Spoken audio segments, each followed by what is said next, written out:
Welcome to the Academy of Esports podcast. I'm your host, James O'Hagan. I'm with Bryce Johnson. He is my guest today from Microsoft. He is the inclusive lead for Microsoft and probably best known for the adaptive controller that Microsoft has released within the last year. Bryce, thank you for being on the Academy of Esports podcast. Yeah, thank you for having me. Absolutely. And I know we've had a lot of conversations back and forth through LinkedIn, I believe. When I saw the adaptive controller, I was really intrigued about it because as somebody who works in education, assistive technology has been kind of a passion of mine. I worked at an all special ed school for a couple of years, and Ruth Miller, who I still call now and then whenever I need help with something, she was our adaptive technology coordinator. And I can see the changes that adaptive technologies makes, especially for kids when it comes to education. What was kind of the impetus? What was the idea? What drove the creation of this amazing device? And tell us a little bit about it. For sure. Yeah. So I'm going to go way back. So Sure. Back in 2015, we were working on assistive technologies for the Xbox, bringing things like a screen reader, narrator, magnifier, high contrast to the Xbox console. And we were walking into a hackathon, our annual 1-week hackathon at Microsoft, where we basically get to work on whatever projects we want. And the one thing that we wanted to tackle was input, because we recognized that our traditional controller, our beloved Xbox controller, was optimized over many generations around a use case that was very specific, right? It expected you to have two hands to hold it and two thumbs and a fluid range of motion to hit 17 buttons on a controller. It expected you to have the endurance to be able to hold it. And we had to recognize that when an individual couldn't meet those expectations, that it wasn't their fault, it was the controller's fault. So we started to think about how we could create a different type of game controller for people with limited mobility. We worked with, at the time, we started off with a wonderful charity named Warfighter Engaged. One of my colleagues named Matt Height brought in this charity named Warfighter Engaged. And they brought in a veteran named Sergeant Josh Price, and they showed us like what Josh used to game, basically. They would take a traditional controller, they'd crack it open, they'd wire things to it, they'd solder things to the board, and they build a very custom rig for Josh. And that event, that catalyst, was basically where we started. And we started to include more gamers with disabilities. We started to reach out to more gamers with disabilities. We started to reach out to more charities. We developed the adaptive controller. It actually took 3 years to develop the adaptive controller before we launched it. Yeah. So it took a long time, but we got there, and we're very happy with the results, and we're thrilled with how it is being received by people. Yeah, I seem to remember I was a child of the 80s, and the Atari 2600 controller, I don't know if you ever used one of those or if anybody's listening remembers, it was that square that would fit in your hand. And as you built up your endurance, your hand would cramp up, but again, required two hands in order to play. NES controller, two hands to play. Sega Genesis controller, two hands to play. Even something like a Nintendo Game Boy was two hands to play. So, and I know that there have been, I guess you could say, custom builds to help people in the past, and those solutions have never been really optimized for anything. What makes the Xbox adaptive controller so different? Well, the Xbox adaptive controller in many ways is unoptimized. We create a foundation for you to build a controller that fits you. The reason why we call it the adaptive controller is that this controller adapts to you, not you to it. So you can basically plug in any array of external peripherals into the device, and you can put a button where you have movement. I think one of the insights that we have, and one of the things that we still sort of work on with not only with gamers with disabilities, but the entire community in general, is this notion that gaming is something that you use your hands for. And so when we get with veterans who have limb difference, they have one arm, they'll ask us for a one-handed controller, and the occupational therapists that we work with ask them to talk to them about what they have and not what they're missing. So like, can you move your feet or your knees? Do you have like shoulder movement? Do you have head movement? Let's put some controls where you have movement. And that's what the Xbox Adaptive Controller was designed to do. It was designed to take in external peripherals to allow you to put controls where you have movement. And this is a device too that isn't just limited to the Xbox. I mean, you can use it on any Windows 10 PC as well, isn't that right? Yeah, absolutely. It is an Xbox controller. So what I mean by that is anywhere you would use an Xbox controller, you can use this device. So Xbox One, Windows 10. Okay. And as you said, you can plug in a variety of different devices into it. As I noticed when I look at it, and I'll put a link to the product page up, but the back of the controller, I believe, has a number of different ports. Is that right? Yeah, it's funny that I mean, it is the back of the controller, but that's really the heart of the controller too. Are all those ports on the back? That's actually where the magic happens. And I've spoken at conferences because one of the reasons that we look at bringing esports into schools is we want to diversify opportunities for student participation, and we want to start to redefine athletic culture. A friend of mine named CJ Campbell, who I interviewed for the podcast, he has a disability with cerebral palsy, and he spoke about how in schools there was a lot of inauthentic competitive experiences, I guess, presented to him, or he said there was nothing that would make him, I guess, a little more upset than if you set up a scenario for him to win. And Right. the commercial that I show, the Super Bowl commercial that Microsoft ran last year, where it talks about Owen and the other kids who also face similar disabilities. It's a pretty powerful commercial, I think, to demonstrate just how important it is to bring esports into schools and giving kids these opportunities to compete. What have you seen as you started to, because I know you travel quite a bit to talk about this. I believe you're going to be going to Geneva. Is that correct here soon? Or you did go recently to Geneva, Switzerland to talk about this device? Well, I'm going to Geneva, but I'm going to talk about inclusive design and not this device specifically. Okay.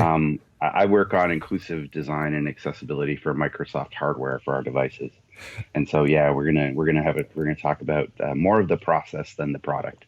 Well, I guess, because again, this is really a major step. I mean, this really is a major step in the whole landscape of things. What stories have you gotten back that you're willing to share with us about the difference that maybe this device has made? Even, maybe referring back to the commercial or something else you may have seen or heard. Well, I mean, yeah, we do get dozens and dozens of great stories coming back, telling us about how people have had video games returned to them. And so what I mean by that is like, typically when you have an injury and you become disabled through an injury, like let's say a spinal cord injury, you try to figure out what you can get back from your life to make you kind of feel normal. And so we definitely have a lot of stories about people having video games sort of returned to them because they thought they lost them. And those are always really good to hear. And we always want to figure out when we hear those stories, and to be honest, when we hear stories, the thing that we want the most is that we want people to keep telling the stories. Because I think when I said that this device is unoptimized, what I mean by that is that because you can use it so differently, we want people to tell the world how they're using it, with the hopes that someone who might be similar to them can see someone else doing it and then go, oh, I could do that, or figure that out. Because we know that unlike a traditional controller, which is, everyone uses it the same way, everyone uses this differently. So you kind of have to, there's a little bit of a barrier, not barrier, but there's a little bit of a curve to like kind of get used to it, or to wrap your head around how you would use it or what kind of movement you have.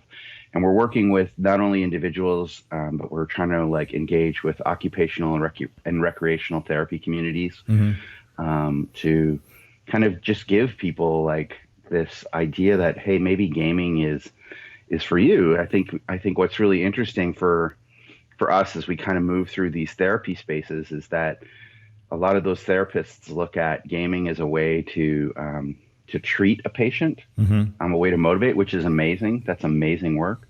We're still trying to just remind them that no, gaming is part of sort of living in modern society. Like, Fortnite is everywhere, Yeah. and if you want to participate in modern society, people should have the opportunities to be able to game. So we're just trying to get out there as much as we can into the world and sort of tell people that this is for you and that there is a way, and let's work on it together to find a way for you to game. And we know, at least I go around because in schools, I think over the last 20 years, we have not done a good job of honoring the importance of play and gaming being a segment of play. I know that in schools, it's making a huge impact when we start to bring play back in. Because again, we've been so focused on testing, we've been so focused on high stakes, we've been so focused on the basic core subjects, where art, music, and play, recess especially, has gone away. I see this device as being a way for us to make sure that everybody, as you're in your commercial, you say everybody gets a chance to play, which I think is a great way to say it. Have you started to see your device now being used at the professional ranks? Are you starting to see the impact of how it is starting to transfer, especially as esports is starting to grow? Are you seeing yet any impacts that's taking down barriers of kids or adults who might not have been able to play in this space, as you were kind of alluding to before? They're coming back to it now. Are you seeing that change in like, say, the professional ranks of esports? I think we're seeing that potential. Mm-hmm.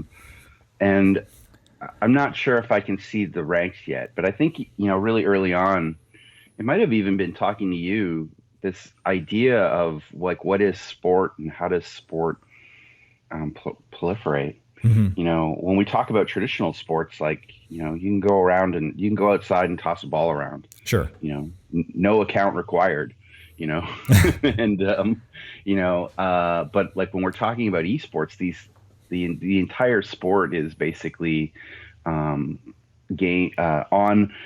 someone else's system. You engage with it. In many ways, it makes it more approachable for a lot of people because of like things like you can dial in from your house.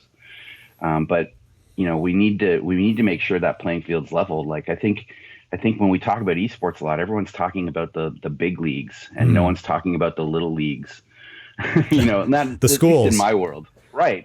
Like, exactly. Like, and the playgrounds, right. And, so this idea of like, it basically made me start to think of like, well, what's Parks and Rec in a esports world, right? Like how do we make sure that our communities are involved in these things correctly? And how do we make sure that everyone has an equal opportunity to participate? And that's really exciting to me. Mm-hmm. So I definitely see a lot of people asking me about like how this device could work in an esports tournament. And to be completely honest with you, I think one of the reasons that we appreciate our device being a controller is that our device does not do anything that a typical controller does not. And that's because we want it to be able to be in tournament play. Right. We don't want to, like, I know that things like people with disabilities come up to me and they go, macros would be great. And I'm like, yeah, I totally hear you. I understand why macros would be great, but I want to make sure that this thing can still exist in a world where it needs to be on a level playing field with other controllers. So that's a little bit of something that we're still working out. Because I mean, I don't want to imply that equal and equitable are the same thing, but we're trying to find that right balance. And I've seen it too, even with my own scholar gamers in the Racine Unified School District who are not disabled. I've seen things like, we've got the traditional keyboard mouse, right? But I've seen kids who will change I saw recently where we have one student who plays with his keyboard in a vertical way. So his hand is actually turned. I see some kids who prefer to use it, especially with Overwatch. They prefer to use an Xbox controller hooked up to a PC. To me, when we start to look at that and just how we're allowing our scholar gamers, at least in our, as you call it, the minor leagues or at the high school level or the school level, that opportunity to change up. There's nothing that even, this device may be a way that somebody looks at it and goes, I could optimize my performance even though I don't have a disability. And I realize that it's built for people with disabilities primarily, but again, assistive technology is something that I believe should be made available to everybody. Screen readers, all those kind of tools. There's no reason why me having I could maybe use a screen reader, and we make sure it's available to all of our students. So I want to make sure that people understand that this device can be used obviously by anybody. Yeah, 100%. And like you said, like you can optimize your performance with this device, but you can't.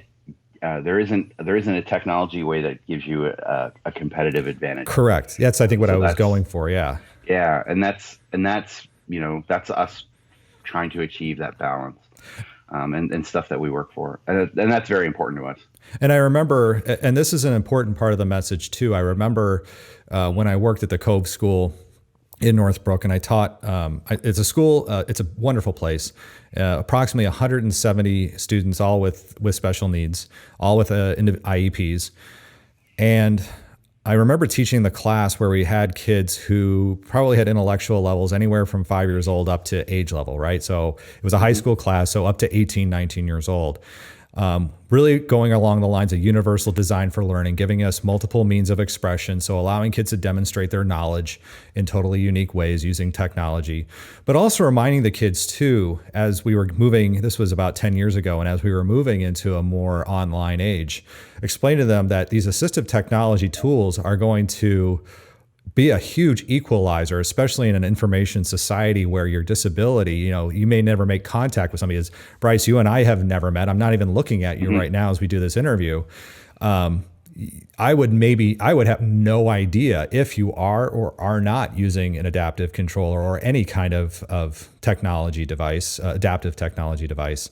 So these tools become even more important as gaming is more social, gaming is more online as well too, because the kids who may have felt, I guess, put on the spot when they couldn't go to their friend's house and play. Again, now they can play. They don't have that, even necessarily the stigma of using anything different.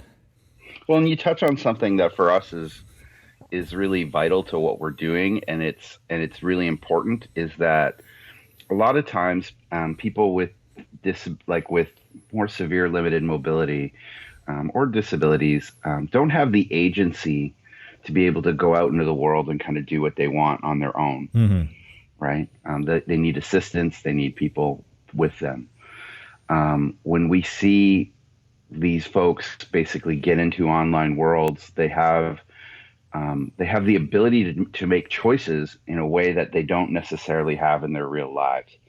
And it's really powerful. You see basically people who become themselves in a way when they're in an online world. They have an opportunity to express themselves in ways that they do not get to do in the real world.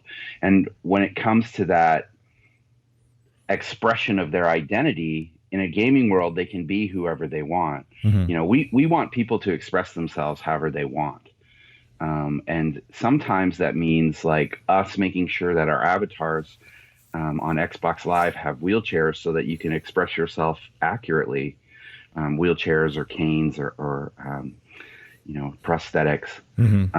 But other times it means like letting people basically not do any of that, and being able to create an avatar of what they would like to project themselves into the world as, and giving people that power over their identity is really important. I mean, when you meet someone who uses a power chair, there's a lot of things that go through your head before you even really talk to them because of the power chair. And that's just reality. Like, that's just the way it works. It's not that you're judging anyone, but there are things that you make assumptions about. And just giving people this ability to not only make choices, but to have one of those choices be how they're represented, is very powerful. We see people with the adaptive controller, honestly, where we go talk to them, they start playing and then they ignore us because they're gone. They're basically like, I'm in my world now. You're not here. Well, Well, and he doesn't use the adaptive controller, I'm sorry to say, because he is playing on a PlayStation 4. But if you want to see what that looks like in real life, I'm going to give a plug again for CJ Campbell, buddy of mine. He plays under the name He-Man Star Fox. And yes, I was very sad when for a while he was offline, but seeing CJ when he is streaming and putting himself out there, CJ first and foremost is an amazing person, but he's also an adept storyteller. He's written a book about his experiences, and when he's in front of the camera and it's him and his buddy Professor IKEA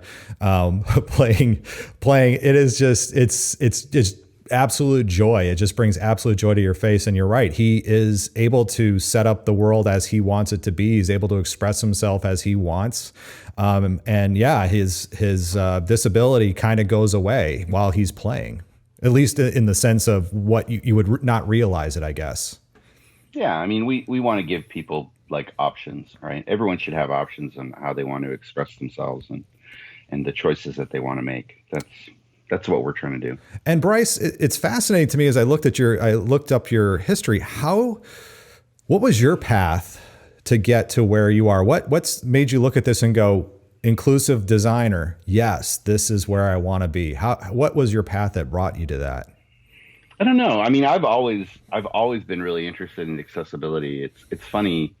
I think people seem to assume that I have like some kind of origin story where like I had someone from my family, like, or someone that was close to me that had a disability. But, you know, I honestly like, equity just makes sense, right? Mm-hmm. You know? Yeah, right. So, right. You know, so I started, I've been a software designer for 20 years. Around 2003, I had the opportunity to design the digital library for the Canadian National Institute for the Blind. And that project basically designing something for people who are blind and not accommodating people who are blind, mm-hmm. but optimizing for them mm-hmm. was really a life-changing project for me. It showed me the different aspects of what design is. And so I've always been very interested in accessibility. And I would work in Xbox, and I'll be honest, when I first started in Xbox, accessibility wasn't a priority. A few of us were talking about it. The community and the industry was talking about it. I think Able Gamers had just started, mm-hmm. you know, when I joined Xbox. And so it's a hard conversation to have, but it'd be one that we would try to have. We would always try to bring it up. Mm-hmm. And so whenever we would bring it up, there'd be a few members of us. Basically, the Xbox accessibility team has always kind of been me, Evelyn Thomas, Brandon Zahan. You know, we've always kind of been kicking around that space. We have a lot more co-conspirators now, but like for many years, it was just the kind of the three of us and some people who are interested. And yeah, that's kind of where that journey happened, right? And I think like, you know, going from like a place of like figuring out how to use general purpose computing for people who are blind to like all these new exciting aspects of how we're looking at accessibility, whether it's like where it's like cognitive or neural divergence, you know, thinking about like limited mobility, thinking about all kinds of stuff. We do a lot more stuff now when it comes to people who are nonverbal, mm-hmm. Which is really powerful. And I think that there's always sort of new angles for us to look at. And I think the really exciting part is that when we go out and engage people with sort of significant disabilities, and we bring that back and we bring those insights back to people who may be more typical, we start to see that like the reach is really, really broad. Like, I mean, you can imagine, you don't have to understand blindness to understand that I can't see that, right? You know, like, you know, you don't have to like understand blindness to know that not everyone has perfect vision. Mm-hmm. And the techniques and things that we use for people who are partially sighted, you know, can benefit a lot of people, and we can really optimize a lot of things for that. And so just applying that to one ability to vision, like all those things happen across, like I said, hearing and verbal mobility, and for us, the big exciting territory is thinking about neural diversity. And is there, I guess, being the lead of the team, what does your team, I mean, you named off some people, but what does the team look like? How do you even do that discovery work to get, because I imagine that as you find one person who has a certain disability and you think like, okay, this will take care of this person's disability and probably a lot of others. I'm sure you find somebody who has something slightly different that needs a completely different solution and a different way of thinking. Is that right? How do you even start to, I guess, wrap around all the different layers of disability, I guess?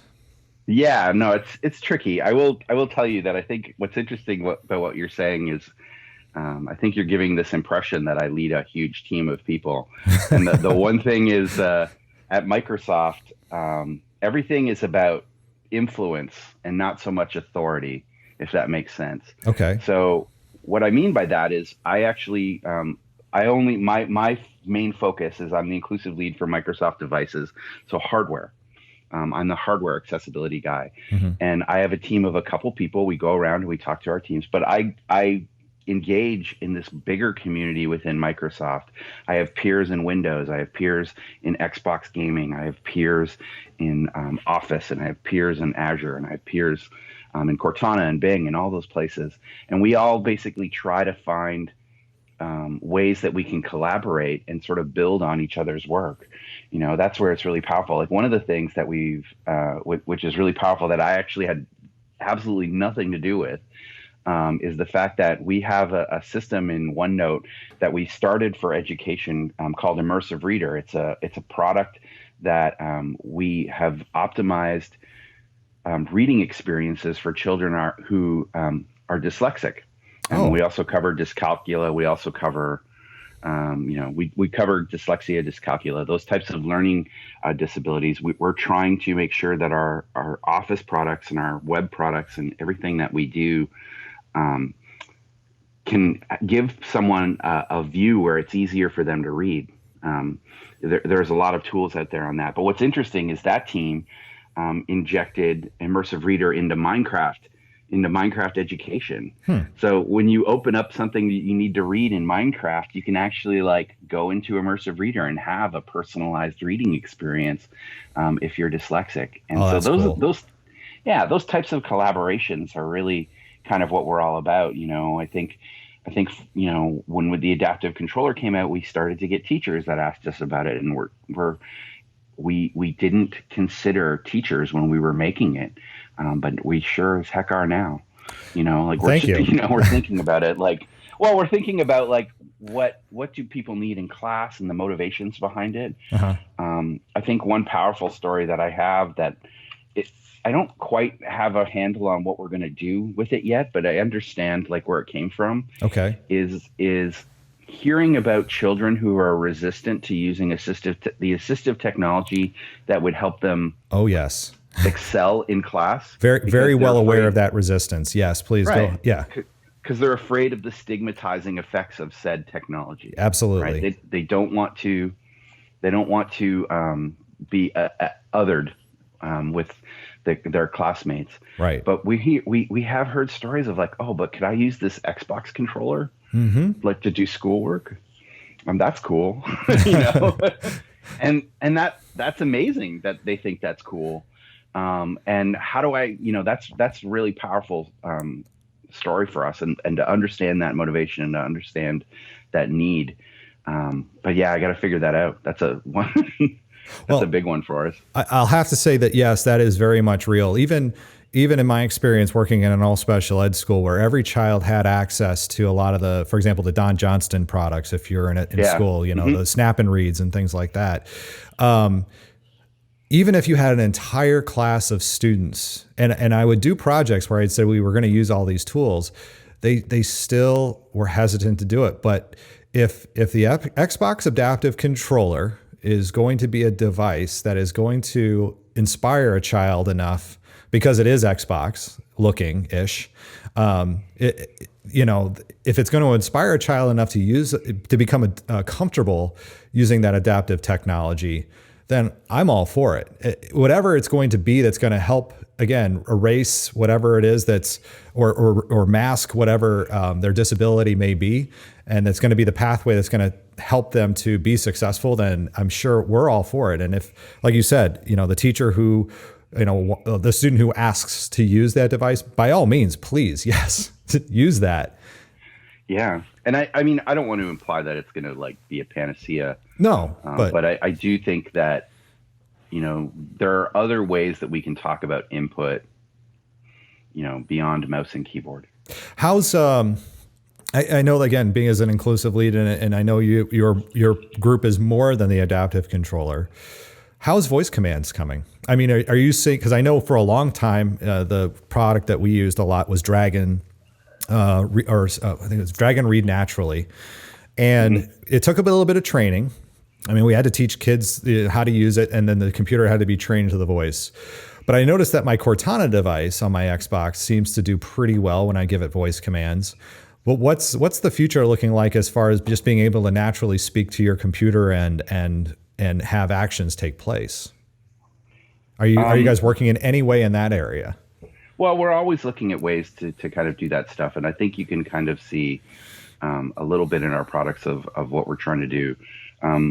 Dragon Naturally Speaking is a wonderful product. They're a valuable third-party partner that we work with.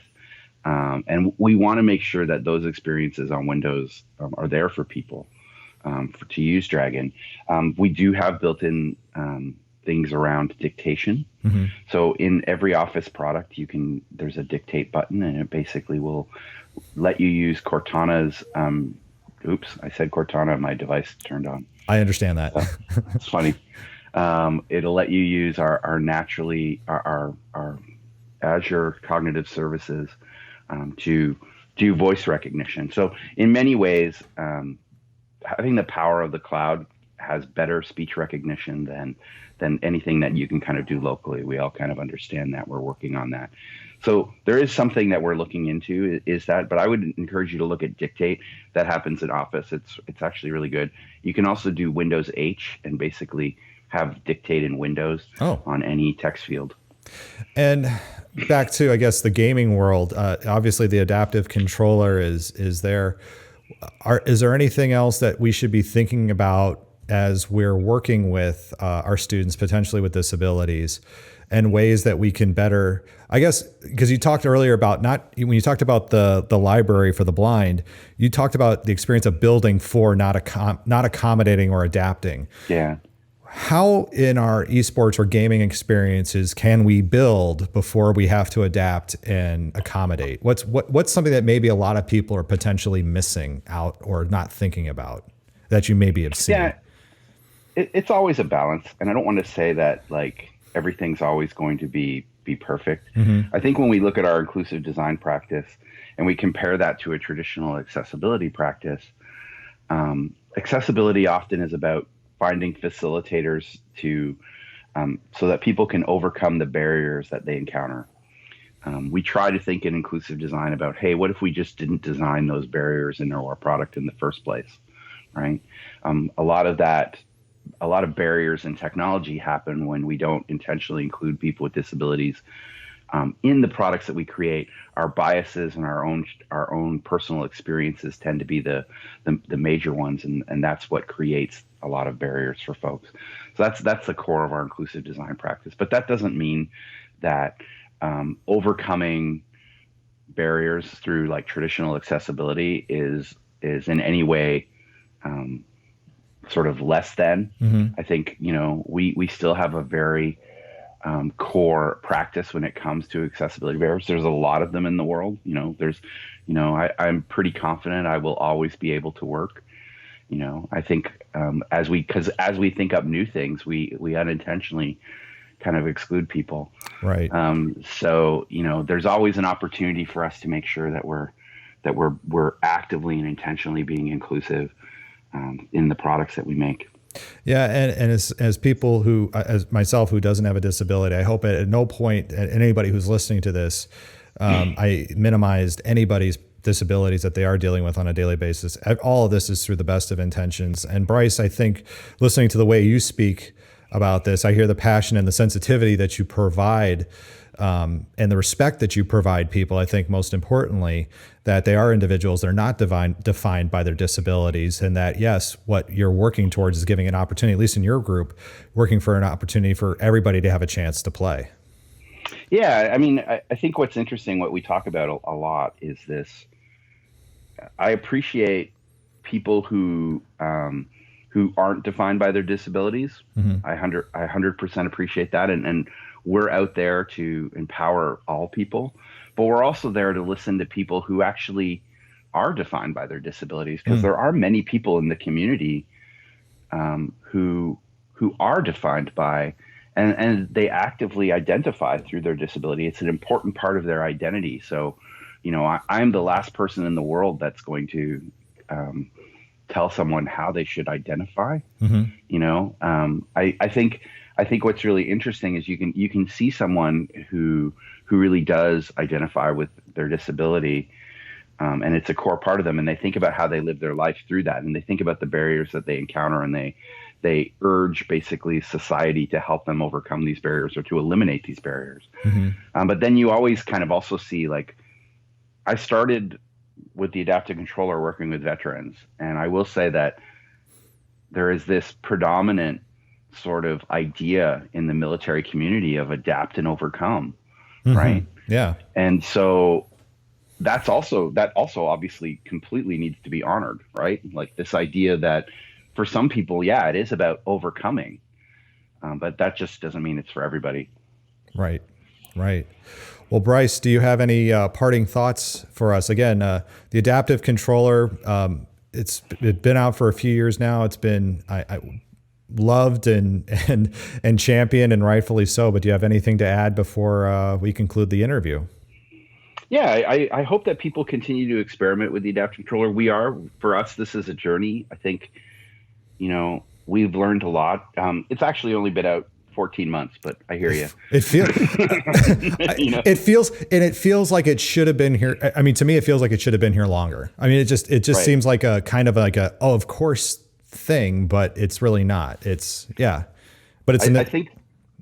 I think it's going to change how people think about, especially as we're going into the next generation, the next right. Xbox. Even, I know PlayStation doesn't have their own device, and I know the competitors, but, the PlayStation 5 and what the experience that is, or Stadia, or, even as we're using a Nintendo Switch, I hope companies start to think along, like taking your lead and saying, what, we really do have to think about things for everybody.